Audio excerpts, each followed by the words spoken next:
The Gospel of John, chapter 17, verse 1 through 5, today's God's word. 오늘 하나님께서 우리에게 주시는 말씀, 요한복음 17장 1절에서 5절까지의 말씀입니다.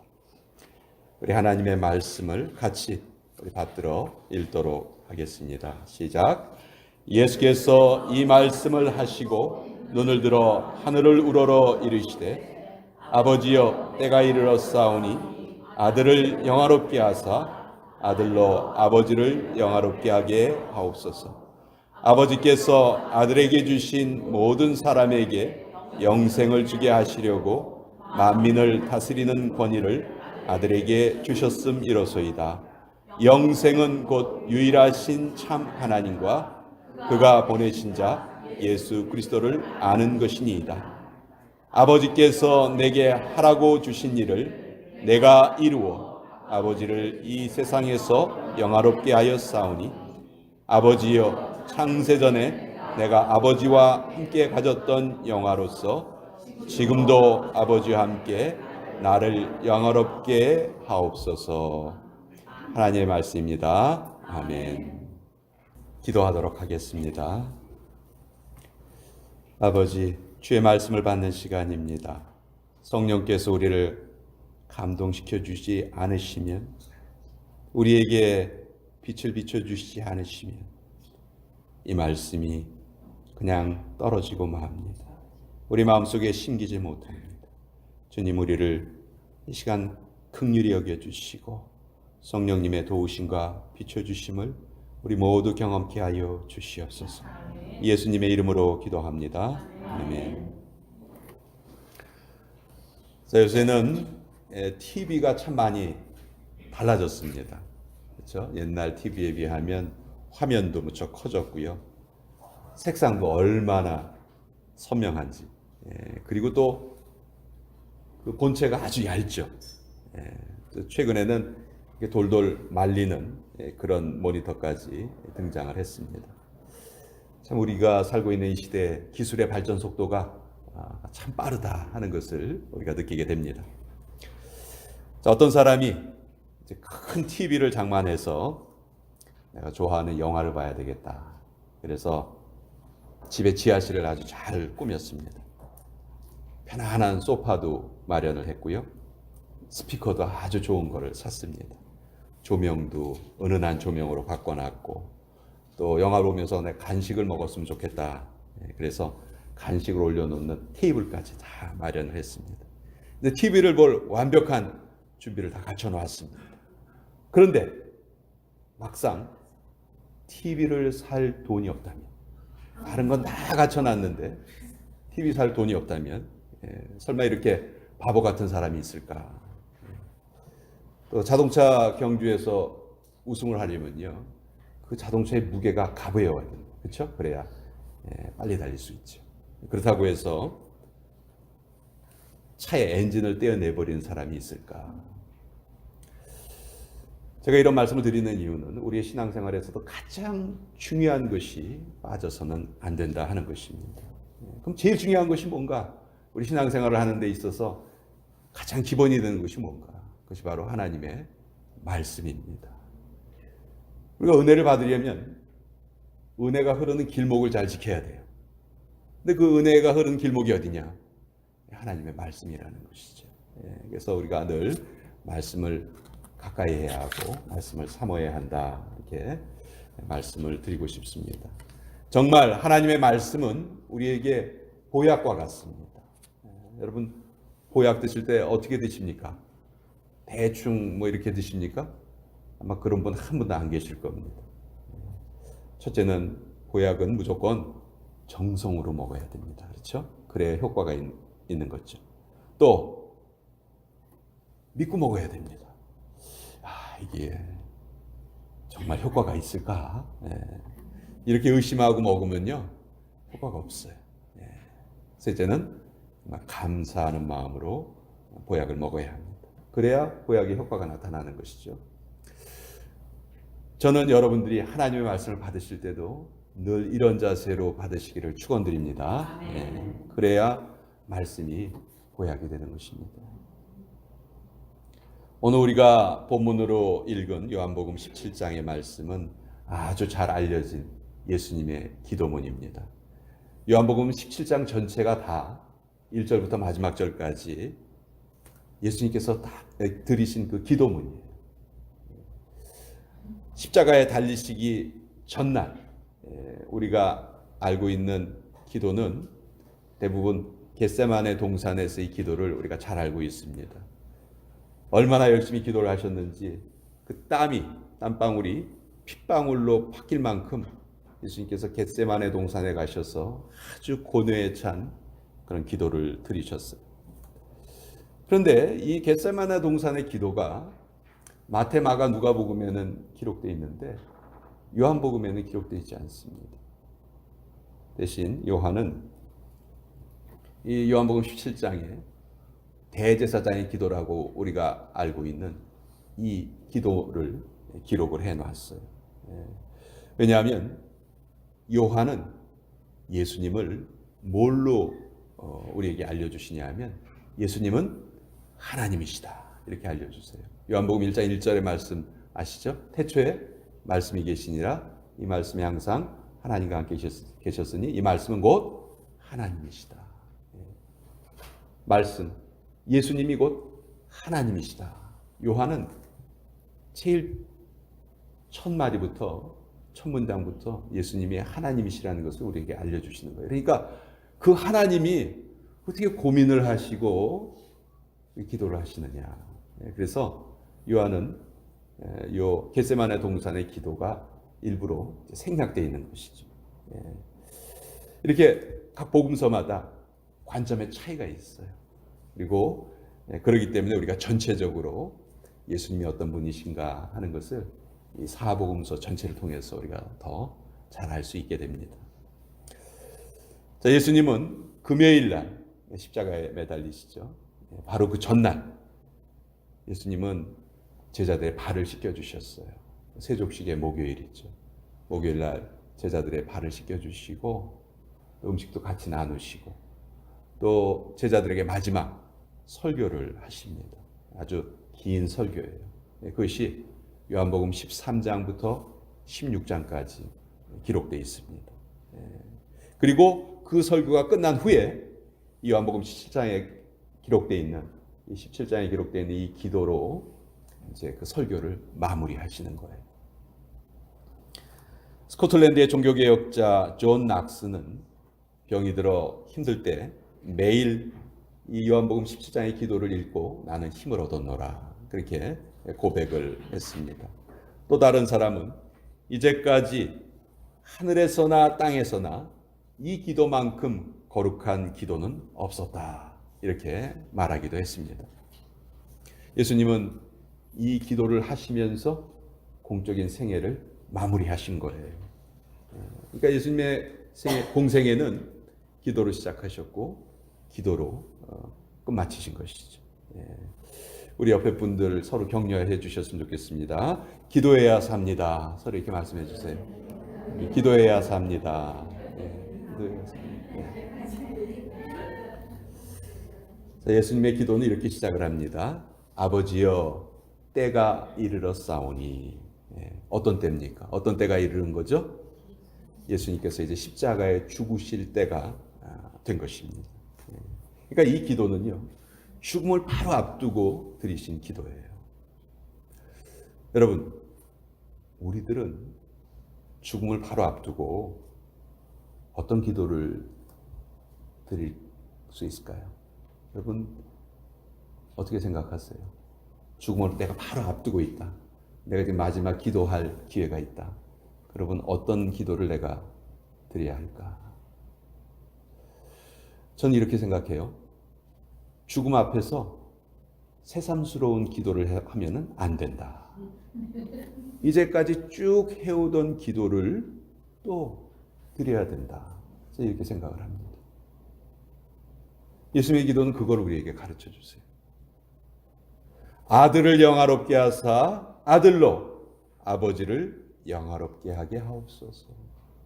죽음을 앞둔 예수님의 기도는 아버지께 영광 돌리기 원합니다.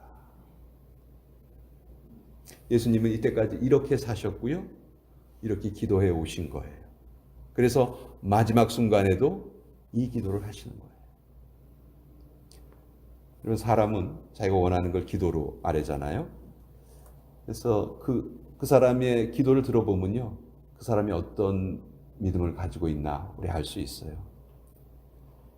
예수님의 기도 속에는 예수님의 소원이 담겨져 있는데 그 소원이 뭐냐 하면 하나님을 영화롭게 하는, 하나님의 이름을 더 드러내는 것. 이것이 예수님의 소원이셨어요.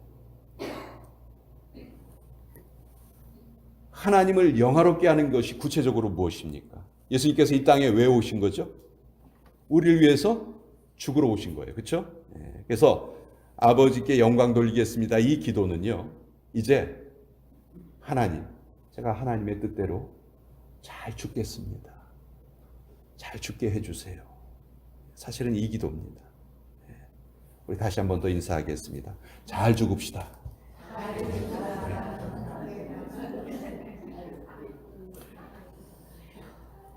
스코틀랜드 장로교의 기초를 세웠던 존 낙스라는 위대한 인물은 기도하는 한 사람은 기도하지 않는 한 민족보다 강하다. 그런 말을 남겼습니다. 저는 우리 이 샘물 공동체에 예수님의 이 기도를 본받아 기도하시는 그 기도의 종들이 구름과 같이 많이 세워지시기를 축원드립니다. 레리 넬슨이라는 골프 선수가 있었어요. 이 사람은 1983년도에 US 오픈 그 경기에서 우승을 했어요. 근데 이제 마지막 날 경기였는데 16번 홀에서 공을 치기 전에 이 사람이 독특한 행동을 했어요. 갑자기 무릎을 꿇고 기도를 했어요. 그것이 TV 화면에 다 이제 중계가 됐습니다. 아주 경기가 치열했어요. 결국 이 사람이 우승을 했어요. 그 경기에서 우승을 했는데 그 사람이 기도하는 모습을 봤던 많은 사람들이 왜 그 사람이 기도했을 거라고 그렇게 추측을 했을까요? 무슨 생각을 했을까요? 아마도 우승하게 해주십시오. 그래서 경기가 끝난 후에 친한 친구가 물어봤어요. 너 아까 뭐라고 기도했냐? 우승하게 해달라고 했니? 그래서 우승하게 된 거야? 이렇게 물어봤어. 그때 레리 넬슨이 이렇게 대답을 했습니다. 난 이렇게 기도했어. 하나님, 지금 내 마음속에 있는 우승 트로피에 대한 욕심이 사라지게 해주세요. 난 이렇게 기도했어. 과연 우리의 기도는 어떤 내용을 담고 있는가? 예수님이 이렇게 기도하셨어요. 아들을 영화롭게 하셔서 아들로 아버지를 영화롭게 하게 하여 주옵소서. 어떻게 들으면 자기를 높여달라는 그런 기도가 아닌가 우리가 오해할 수 있는데 그렇지 않죠. 하나님께서 나에게 영광을 주시면 나는 그 영광을 받아서 그걸 내가 취하지 않고 어떻게 하겠다는 거예요? 다시 그대로 아버지께 돌려드리겠습니다. 예수님이 이제 곧 십자가에서 죽으시잖아요. 그렇지만 그렇게 죽음으로만 끝난다면 하나님의 영광은 드러나지 않는 거예요. 그러니 아버지요, 나에게 부활의 영광을 주셔서 내가 부활하여서 아버지의 영광을 다시 한 번 더 드러낼 수 있게 하여 주시옵소서. 이렇게 예수님이 기도하신 겁니다. 한 설교자가 아주 설교를 잘했어요. 교인들이 참 설교를 잘하시네. 그러면요, 전 그 설교는 실패한 설교라고 생각을 합니다. 왜? 설교를 통해서 누가 높아졌습니까?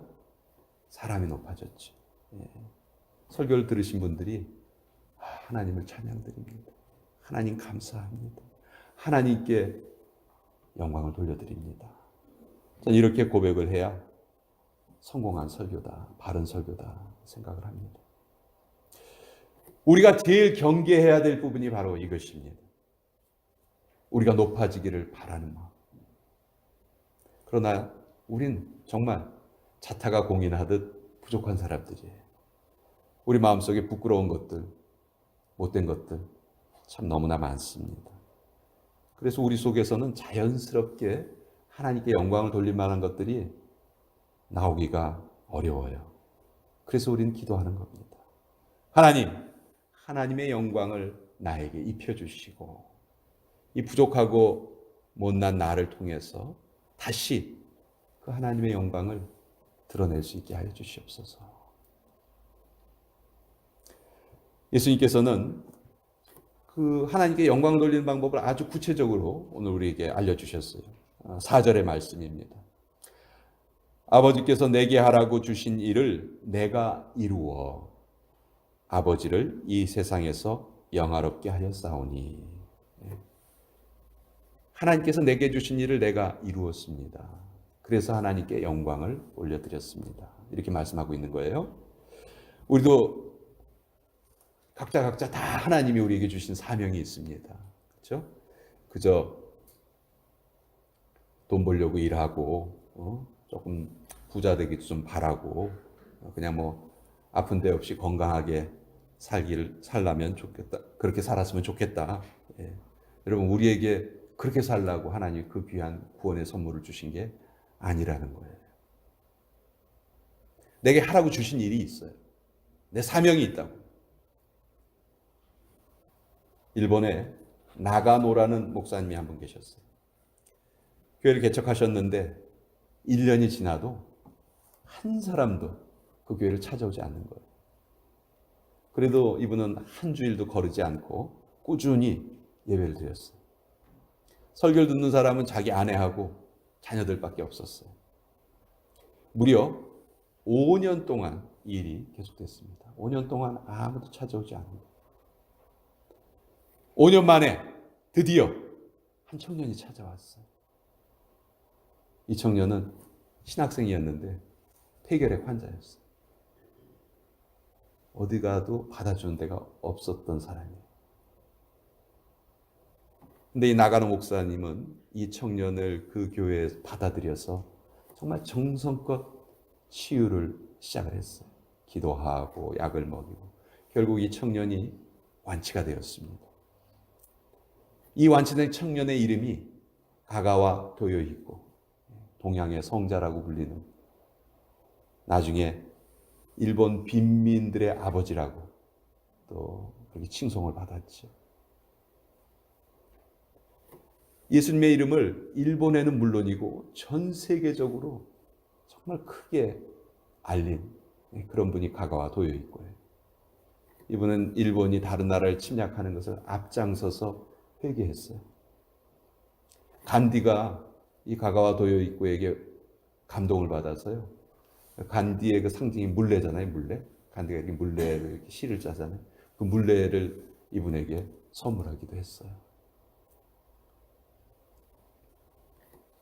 여러분, 이 가가와 도요히코라는 분이 어떻게 만들어진 거예요?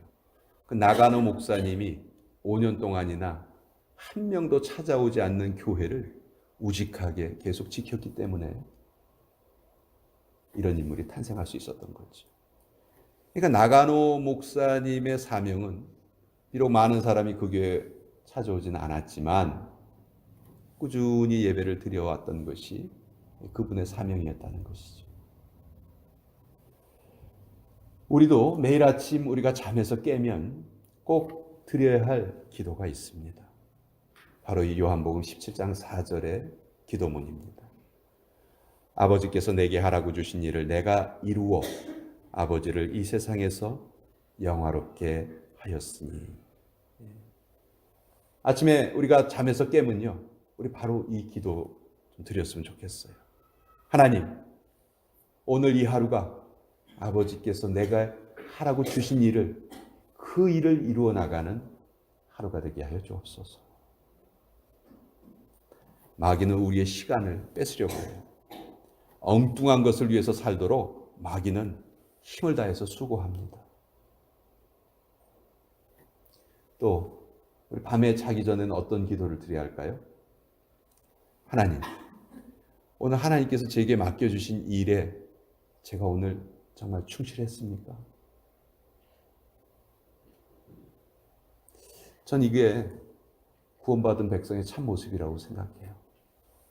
아침에 일어나서 그날 일을 위해서, 저녁에는 또 그날 일을 한번 되돌아보면서. 여러분의 사명을 너무 거창하게 생각하지 마십시오. 아버지께서 우리에게 주신 사명은 아주 단순하고 우리의 생활 속에서 매일매일 일어나고 있는 일이에요. 부모님이 살아계시면요, 그 부모님 열심히 공경하는 것이 하나님이 우리에게 맡겨주신 일이에요. 내 옆에 도움이 필요한 사람이 보일 때 그 사람을 돕는 것이 하나님이 나에게 주신 사명입니다. 많은 선교사들이 지금 수고하고 계시죠?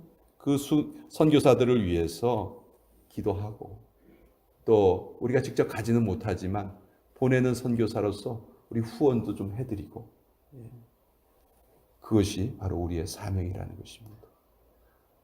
톨스토이는 이 세상에서 제일 중요한 거 세 가지를 이렇게 말했죠. 제일 중요한 거 첫 번째, 지금. Now, 과거도 아니고 미래도 아니고 지금이 제일 소중하다. 두 번째는 바로 내 옆에 있는 사람. 바로 내 옆에 있는 사람이 지금 제일 소중한 사람입니다. 그리고 세 번째는 그 사람을 사랑하는 것. 지금 내 옆에 있는 사람을 사랑하는 것. 이것이 이 세상에서 제일 중요한 세 가지다. 그렇게 우리에게 말하기도 했습니다. 사실 우리가 몰라서 못하는 거 아니에요. 우리 신앙의 양심 우리에게 계속 소리치지만 우리가 그 소리를 듣지 않고 나 하고 싶은 대로 살기 때문에 우리의 사명을 이루지 못하는 것입니다. 우리가 지금 살고 있는 이 시간, 예수님의 고난을 깊이 생각하는 사순절의 기간입니다. 십자가의 정신은 아버지의 영광을 위해서 자신을 드리는 것입니다. 그것이 십자가입니다. 예수님의 기도는 그것을 이루기 위한 기도였습니다. 오늘 우리의 삶에서도 이제 나의 영광은 다 감추어지고 오직 하나님의 영광만이 드러나야 되겠습니다. 우리 요한복음 17장 4절을 다시 기도하는 심정으로 같이 한번 읽었으면 좋겠는데요. 여러분 성경을 좀 보시고요. 요한복음 17장 4절 다시 그 앞으로 돌리셔서 우리 성경 본문이 나온 구절을 좀 보여주시기 바랍니다. 제가 그걸 준비를 못했네요.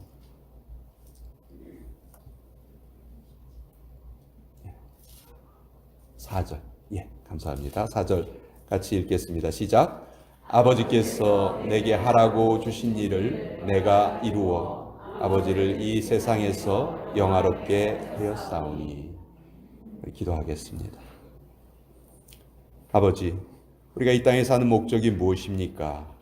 예수님께서 사셨던 그 모습이 우리에게는 제일 뚜렷한 본보기가 됩니다. 예수님께서는 오직 하나님께 영광 돌리기 위해서 사셨고 또 그 일을 이루시기 위해서 받으신 사명을 다 완수하셨습니다. 아버지, 우리도 일상의 삶에서 나에게 주어진 일을 완수하기 원합니다. 지금 내 옆에 있는 사람을 사랑하면서 이 일을 신실하게 이루게 하여 주시옵소서. 예수님의 이름으로 기도합니다. 아멘.